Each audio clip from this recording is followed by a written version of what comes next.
Bonjour, bonsoir, bienvenue sur la chaîne CFA, Christ for All Youths. C'est avec une grande joie que nous allons nous plonger dans une toute nouvelle expérience en voyageant dans la parole de Dieu au travers de cette série.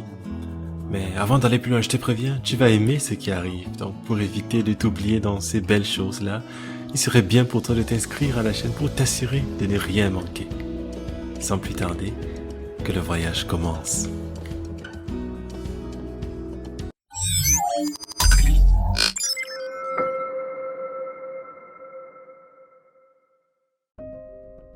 Parole de l'Ecclésiaste, fils de David, roi de Jérusalem. Vanité des vanités, dit l'Ecclésiaste. Vanité des vanités, tout est vanité. Quel avantage revient-il à l'homme de toute la peine qu'il se donne sous le soleil? Une génération s'en va, une autre vient, et la terre subsiste toujours. Le soleil se lève, le soleil se couche, il soupire après le lieu d'où il se lève de nouveau. Le vent se dirige vers le midi, tourne vers le nord, puis il tourne encore et reprend les mêmes circuits.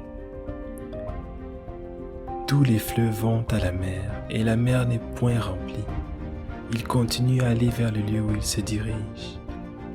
Toutes choses sont en travail au-delà de ce qu'on peut dire. L'œil ne se rassasie pas de voir et l'oreille ne se lasse pas d'entendre. Ce qui a été, c'est ce qui sera, et ce qui s'est fait, c'est ce qui se fera. Il n'y a rien de nouveau sous le soleil.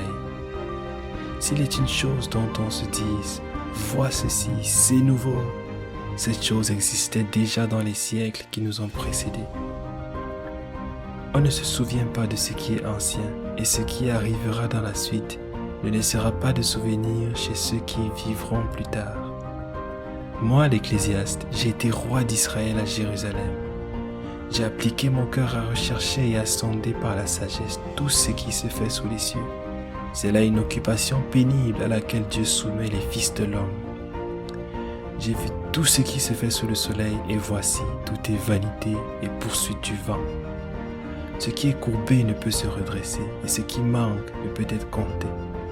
J'ai dit à mon cœur, voici, j'ai grandi et surpassé en sagesse tous ceux qui ont dominé avant moi sur Jérusalem.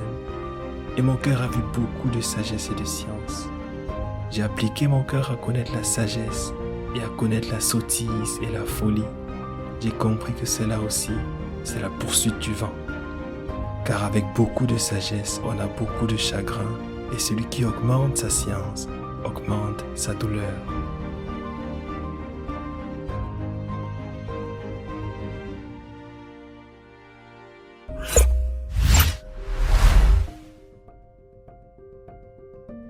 Alors, ce beau texte qu'on vient de parcourir a plusieurs éléments marquants.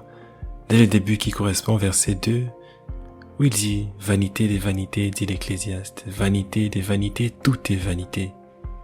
Ou encore plus loin au verset 9, où il est écrit « Ce qui a été, c'est ce qui sera, et ce qui s'est fait, c'est ce qui se fera. Il n'y a rien de nouveau sous le soleil. » Au verset 12, cet homme, auteur de ce livre, nous dit « Moi, l'Ecclésiaste, j'ai été roi d'Israël. » Ce roi nous exhorte à ne pas trop nous attacher à ce qui se passe autour de nous, à prendre du recul et regarder ce qui nous entoure différemment, à chercher le sens de notre bonheur ou épanouissement ailleurs. Il déroule toute sa sagesse d'une manière profonde et particulière. Ça devait vraiment être un sujet de réflexion pour nous. Quel est l'état de notre cœur? À quoi est-ce qu'on s'attache dans nos vies? Est-ce qu'on s'intéresse à ce qui vaut vraiment la peine? Est-ce qu'on s'inquiète pour peu de choses? On pourrait s'attarder indéfiniment sur tout le contenu de ce chapitre tellement il y a des éléments de réflexion profonde. Mais en attendant la suite, dis-nous ce que tu en penses. À ton avis, qui est cet ecclésiaste? Qui est ce roi? Et quel élément te parle le plus dans ce qu'on a parcouru aujourd'hui? Laisse un commentaire, partage tout ce qui t'intrigue le plus, laisse-nous savoir. Ça nous fera infiniment plaisir de te lire. Dans cette série, on va parcourir tout ce merveilleux livre de la Bible, le livre d'Ecclésiaste. On va apprendre de lui et ressortir de là certainement plus sage. Merci d'avoir écouté et à la prochaine pour continuer ce voyage ensemble.